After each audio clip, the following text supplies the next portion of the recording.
ഇന്ത്യയും യൂറോപ്യൻ യൂണിയനും തമ്മിലുള്ള സ്വതന്ത്ര വ്യാപാര കരാർ ചർച്ചകൾ പൂർത്തിയായി.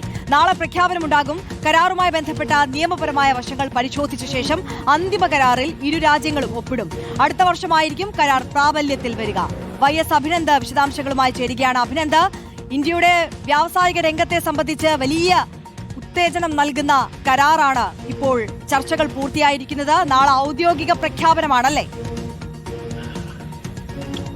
റിപ്പബ്ലിക് ദിനത്തിൽ യൂറോപ്യൻ പ്രതിനിധികൾ പങ്കെടുത്തതിന് പിന്നാലെയാണ് ഇത്തരത്തിലൊരു പ്രഖ്യാപനത്തിലേക്ക്, ഒരു ഏറെ പ്രധാനപ്പെട്ട ഒരു പ്രഖ്യാപനത്തിലേക്ക് കടന്നിരിക്കുന്നത്. യൂറോപ്യൻ യൂണിയൻ ഉച്ചകോടിയിലായിരിക്കും നാളെ പ്രഖ്യാപനം ഉണ്ടാകുക. കരാറുമായി ബന്ധപ്പെട്ട ഇരു രാജ്യങ്ങളുടെ ചർച്ച ഇന്ന് പൂർത്തിയായിട്ടുണ്ട്. ഈ നിയമപരമായ വശങ്ങൾ പരിശോധിച്ച ശേഷമായിരിക്കും അന്തിമ കരാറിൽ ഇരു രാജ്യങ്ങളും ഒപ്പിടുക. അടുത്ത വർഷത്തോടെ സ്വതന്ത്ര വ്യാപാര കരാർ പ്രാബല്യത്തിൽ വരുമെന്നുമാണ് ഇപ്പോൾ ലഭ്യമാകുന്ന വിവരം.